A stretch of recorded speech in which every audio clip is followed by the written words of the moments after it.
Yeah, hello everyone. My name is Stu. Al, thanks for having us. Where you at, Al? So, you started with Italian American, so my last name is Scheller. I'm German American.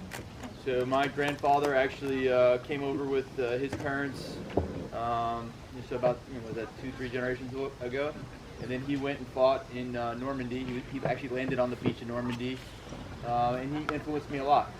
And before I get into the kind of rehearsed speech, just kind of ad-libbing off of everything that I've heard. It's funny, as I've gone around to these town halls, when you talk to people that truly understand what America is about, oftentimes it's people that have come here within 1 or 2 generations because they have the perspective. Right. And it's funny watching Americans that have been here for 4, 5, 6 generations now, and they lose a lot of that perspective of that blood, sweat, and tears that was poured into our immigrant class that all came over here together a couple 100 years ago. And my grandfather really instilled that upon me and was a huge influence on my life. So if you don't know my story, I was a Marine Corps infantry officer for 17 years. I joined the Marine Corps because I wanted to make the world a better place. I was very idealistic when I was young. Hey Nick, where are you at? Over there in that corner. Come over here, come out here. All right, so I was just talking to this young man, right? So I just want everyone to put their eyes on this guy, because quite honestly, this is a guy that's going for Navy SEALs, right? Yeah.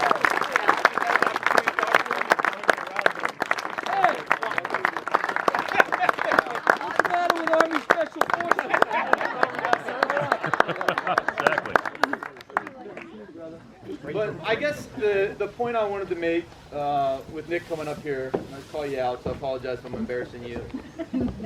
But my take, so I've either been in the infantry deploying, I've done multiple deployments, Iraq, Afghanistan, combat awards, all that stuff. But the only times that I wasn't in the infantry or I was in MARSOC, Marine Special Operations for a little bit, the only time I wasn't in an operational unit, I was teaching. And I was either at the School of Infantry, where young enlisted infantry go, or I was at the basic school where young officers go. And I'll tell you, the young talent that goes into the United States military is top notch. There is no country that is better. And I'm pulling him up here as like an example, right? Idealistic, young, wants to make a difference. And when I was just telling him over there, it's all about mental will. There's a physical toughness that comes into it to where you have to meet the threshold, and if you can't meet the threshold of the physical toughness, you're going to wash out. But beyond that, it's mental toughness. And the mental toughness that we screen is top notch. And the one tip I gave him was when I went through all my training, the one thing that didn't allow me to quit was I was stupid enough to tell all my friends and family that I was going to be a Marine Corps infantry officer. And in the moments that I thought I was going to quit, I was like, man, if I have to go back and tell them I'm a failure, I don't think I can live my life. So Nick, thanks for coming up, and good luck, bro.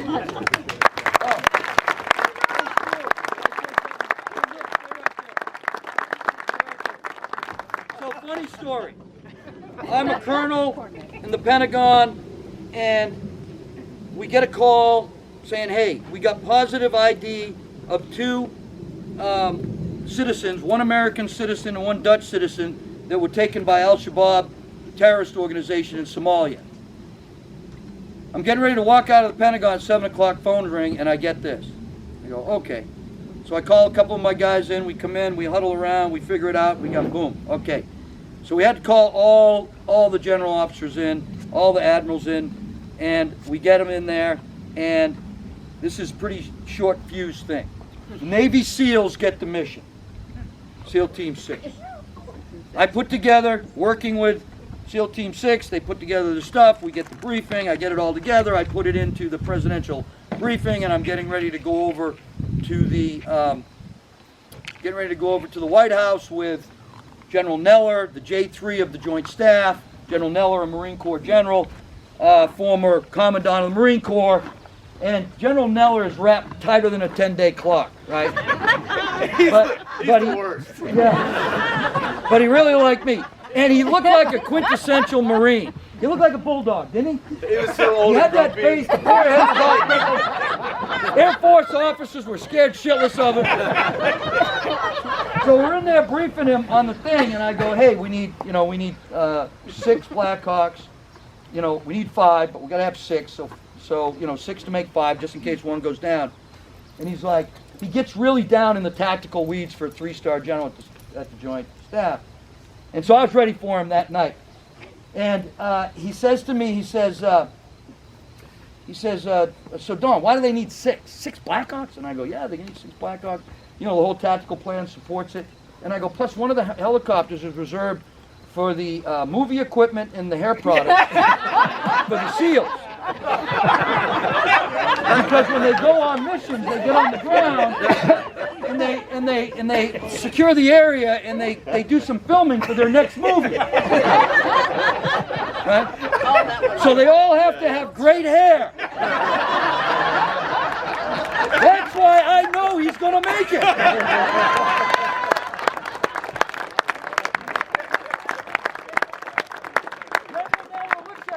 Are you kidding me?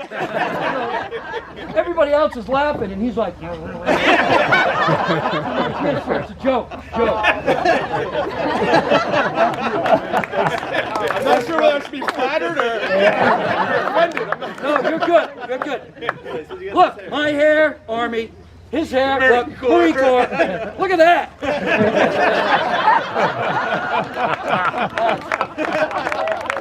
Nice.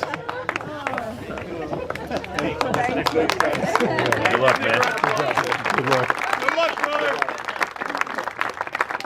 Okay, so my story, if you're not familiar, I was a Marine Corps infantry officer for 17 years. And I joined, like I told you, I wanted to leave a better America for my sons. And when the war was happening, it was hot and heavy. I didn't join right after 9/11. I did what my whole generation did. You're supposed to go to college. You're supposed to get a degree. I got an accounting degree. Turns out there's no $80,000 jobs waiting for you when you graduate college. I didn't figure that out. And so I was working in this manufacturing firm, and the Marines were going through Fallujah. And it spoke to me. So I joined in 2004, and I started deploying immediately. And Ramadi was kind of an eye-opening experience for me. I left Ramadi with a lot of questions. And then I started studying and reading on my own. Don said that he went to the War College and got his master's. I went to, it's called Command Staff College, and I got my master's in military science. My focus was on foreign diplomacy. And it's funny too, because a lot of the staff there doesn't want you to be at that level. The staff wants you to focus on the low tactical level because they don't want you operating above the military. But in my mind, even as a major, we were losing wars between the 4-star general officer level and the National Security Council in the executive level. Yep. And that's where if we're winning tactical battles, like I don't need to come up with a new tactical squad design. I need to figure out why we keep losing. So I wrote this long paper. So I say that only to say this is something I've been thinking about. And so when almost a year ago exactly, I was watching real time in the media things that were playing out. And I'll go through a quick, just my perspective so you understand it, because there's a lot of narratives in the media. And so this is what I was watching in the media. This is my understanding of it. 1 April, President Biden orders a drawdown in Afghanistan. He tasks his theater commander, General McKenzie, hey, I want you to go from 2,500 troops to 650 troops before you evacuate American citizens. In my opinion, General McKenzie had a moral obligation to say that doesn't make sense. He doesn't do that. Also, any military professional that served in Afghanistan knows the Taliban hides in the mountains of Pakistan from October to March. Right. That's why we have what we call a spring fighting season. Right. But we conducted the drawdown from April to September 11th because of a PR date of September 11th. That PR date was more important than American lives and American treasure. So General McKenzie, he executes the orders he's given. Then 3 months go by, so he assigns another 1-star general to plan the evacuation as a be prepared to. So almost 2 separate missions. Withdrawal is I'm going to take all the military troops out. I've got a separate staff planning an evacuation if we have to call for it. The 1-star general that's planning the evacuation, he's planning with the State Department from 1 April to the 3rd week of June, plans on using Bagram Air Base. That was the key piece of terrain. You would have never seen Afghanis holding on to airplanes had we maintained Bagram Air Base. Right. The 3rd week of June, unexpectedly, General McKenzie makes the decision, we're not going to keep Bagram Air Base, and he justifies it by saying 650 troops is not enough to hold the embassy, the Kabul airfield and Bagram, which, okay, that may be fine, but what he never asked, Congress never asked him, because they just, honestly don't think they're smart enough. The question that should have been asked is, why did it take you 3 months to make that decision? Right. Because now the planners had to completely reset their plan, ended up getting executed 2 months later. They actually planned on Bagram much longer than the planning for the execution of what we did. So we decide the third week to evacuate Bagram. We evacuated the next week, the first week of July. 1 month later, August 10th, the Taliban walks into Bagram unopposed. There are 7,000 prisoners that we left in the prison. So imagine being a prisoner, getting 3 meals a day, and then all of a sudden your prison guard doesn't show up. The Taliban releases all of those prisoners. We'll never know for sure. Most likely the suicide bomber came from that prison. They walk up to Kabul right at about this time, 11, 12 August. General McKenzie with 650 troops realizes a day late and a dollar short, this isn't going well. He throws 5,000 troops at the problem. So we went from 2,500, 650, up to 5,000. Again, 5,000 is less than the prisoners that they found in the prison. Marines show up at 15 August at Kabul, the same time the Taliban show up. They hit, multiple Taliban fighters are killed. Same day, General McKenzie is in Doha negotiating with the Taliban from a weakened position, and he has to agree to use the Taliban for external security. So on 16 August, they give everyone the order that they have to stand post with the Taliban as external security. So now the Marines that were just killing people are forced to stand post with those same people. Oh. Unbelievable. So then General McKenzie comes on the news and says the Taliban is a critical external partner. Yeah. Then the Taliban obviously lets the suicide bomber through the checkpoint, kills 13 service members, hundreds of others. In response to that, General McKenzie conducts a drone strike, kills nothing but women and children. Following that, in the evacuation of the place, General Donahue was part of the 82nd that responded as well. He takes a picture of himself as the last man from Afghanistan getting on the bird like he's a hero after he surrendered to the Taliban and got a bunch of people killed. And just the lack of humility was nauseating to me. And so I, as a battalion commander, I was seeing all of this. Some of this I've reconstructed through reading the investigation, but everything I just told you is factual. All of that stuff is in the military investigation that I've read, that they presented to President Biden. The President Biden said, I reject. And then when they said, well, what part specifically do you reject? And he said, I reject it. Oh. Yeah? All right. Okay. So I was a mid-level manager, equivalent, lieutenant colonel, sitting battalion commander. The internal processes wouldn't have protected me in terms of I demand accountability of my senior leaders. I understood the decision I was making. I made a decision. If you go back and watch that first video I posted, I said I knew I was risking my career, my retirement, my family's stability, but I posted it anyway because I felt like service members deserved timely and accurate assessment of failure, and that would validate their sacrifices. Then people just projecting, you're probably upset because you got PTSD. You're a victim, you don't realize it.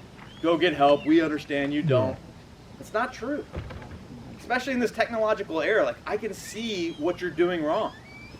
So when I posted the video, things started happening very fast. I went into that day not expecting to post a video, and it got big real quick. And I came in the next day and they fired me.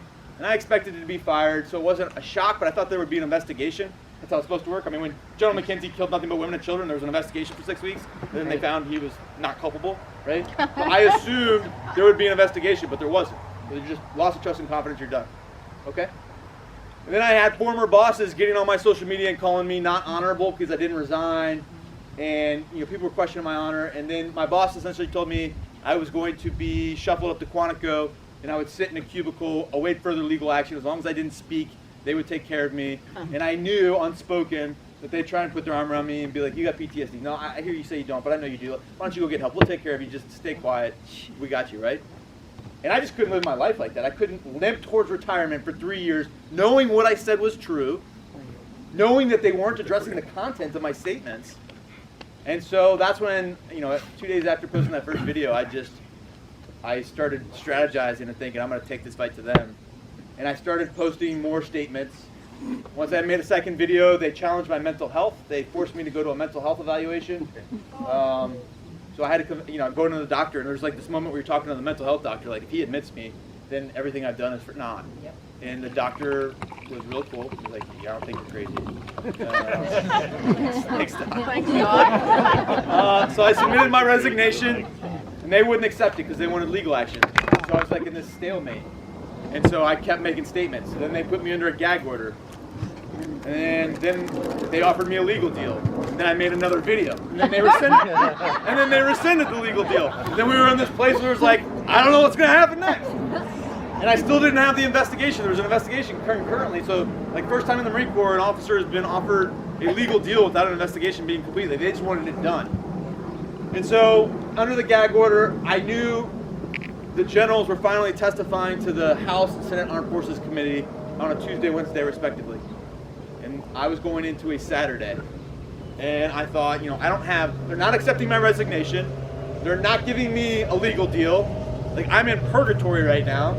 Like, what do I do? And so I made a statement where I basically just called them all out again. And at the end of it, I wrote, I'm ready for jail, Colonel Emmel. Have the MPs waiting for me at 08 on Monday. I'm ready to go to jail. And sure enough, at 08 on Monday, the MPs waiting for me, and we went to jail. But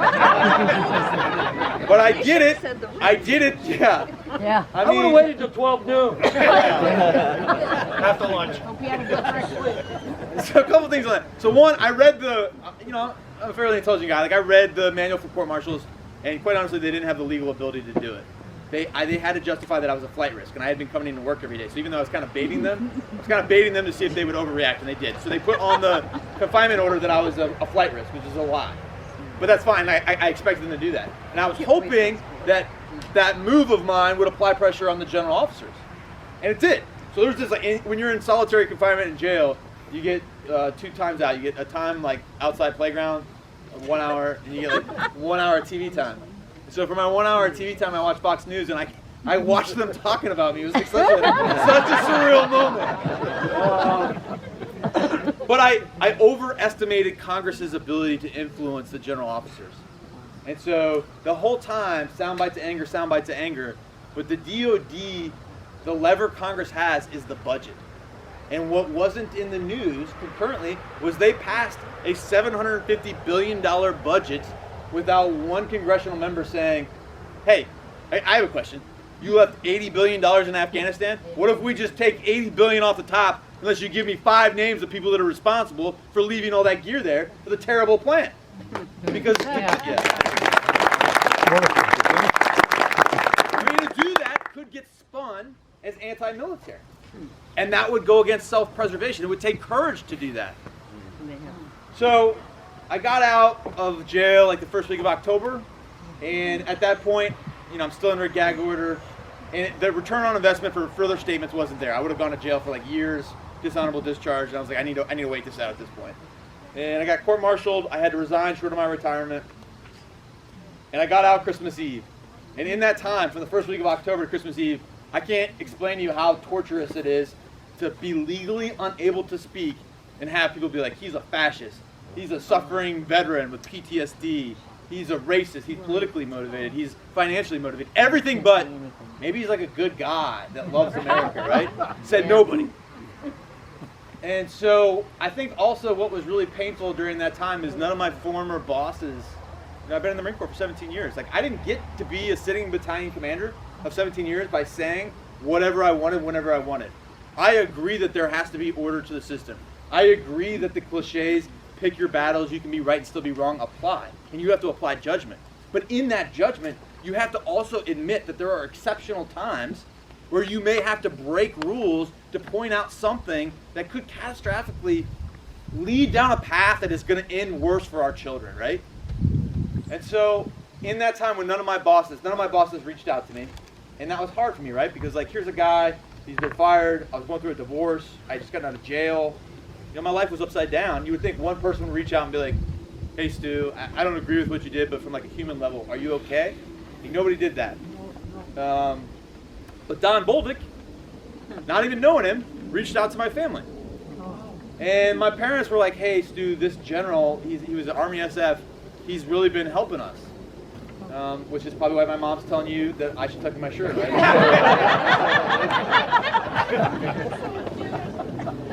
He is. So at that time, I didn't trust anyone. Like, everyone was out to get me, so I was like, I don't trust him, right? So I looked him up. And Don, you can Google it, wrote an op-ed in February 2021 calling the shot of the failures of what were about to happen in Afghanistan. And he said, as a general officer, I include myself in these failures. And I was like, wow, I haven't heard anybody say that. And then he went on to say, we've been lionizing the generals and not the junior service members. And that's exactly, I brought Nick up here just to say, we have great young talent. The problem is the system of people pleasing, and over a 40-year career, you drift in your ideals to your own self-interest and career over what you should be doing. And so to hear a general say that was very profound to me. And so, then if you're in the military, like if there's like a guy that's coming to your unit, you don't know him, you ask a guy that knows him, and that's how that works. And so I was in Marine Corps Special Operations Command. General Bolduc was in charge of all special forces in Africa there at the end of his career.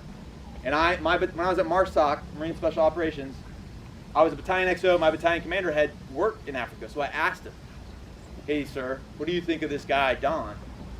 He's like, I'd follow Don anywhere. He's like one of the best commanders I've ever worked for. So then it's like, all right? Street cred. Yeah.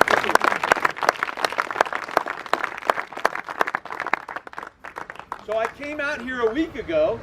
Not a week ago, I'm sorry. I came out here 3 months ago. Feels like, Sandy, where you at? Feels like a week ago. 7 events a day. So let me back up a little bit. So I got out on Christmas Eve.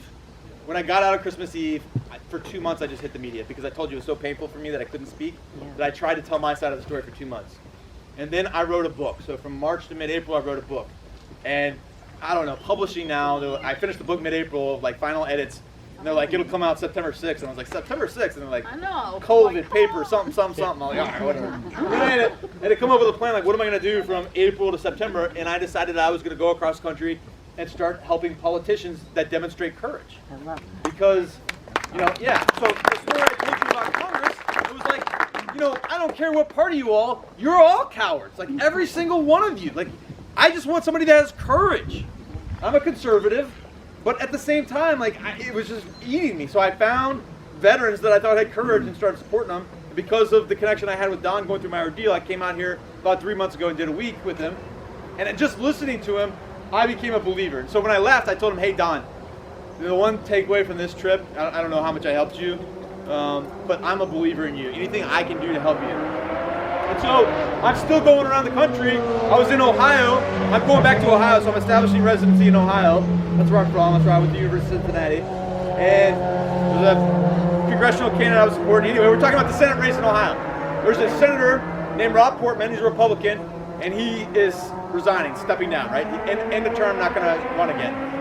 And so the Republican that won the GOP primary, his name is J.D. Vance. J.D. Vance is losing by 14 points right now. Pennsylvania, similar story. Herschel Walker, not the right pick, Georgia. So this red wave that everyone's talking about, like as I study the problem, and on the House, I don't know, maybe there'll be a pickup of 20, 25 seats. But the Senate, as I study it, does not look like that is the case, despite everyone's, we need to do better. And so after I spent that week with Don, and he really impressed upon me everything that he stood for, and I don't want to be overly dramatic, this is like one of the most important races in America. And this is like some of the guys that is going across and seeing all these races. And I like to think that I'm a pretty middle of the road guy, common sense guy. But the more I study the problem, there are certain values that you have to hold on to. And when I study Maggie Hassan, take your political party out of it, just look at her positions on things. It's not the direction America needs to go. And all the other people in this race, I honestly, I know Don's still focused on the primary. I think the polls speak for themselves. I feel good about Don. You still got to get out there and vote. But, New Hampshire, you guys cripple yourself with such a late primary. In every other state, people get a 4-month head start. Here, he's going to come out of this. He's got 2 months to go after someone that's going to have a $30 million war chest without really a Democratic primary that she's got to worry about. And then she can just sit there and pile on. And so that's tough. But I truly believe that he is going to win, and I also truly believe that he's the type of person that should be leading the Senate Armed Forces Committee, the person that could be holding these people accountable that need to be held accountable.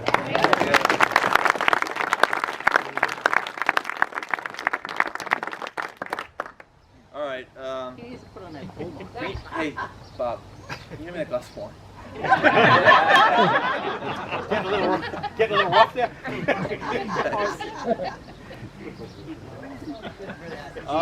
Cheers. That's a good one. Cheers. Cheers. Cheers. Cheers. Salud. So I guess I'll stop there. We'll do a question and answer, and honestly, on the question and answer, I'm a little bit, I think, more nimble. And there's always this part, question and answer, where like, When you move to New Hampshire? Yeah.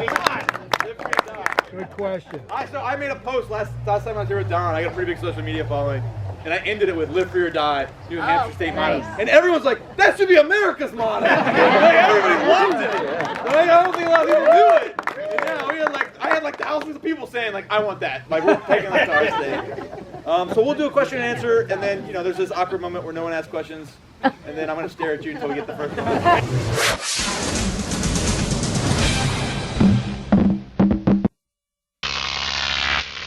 Croc TV.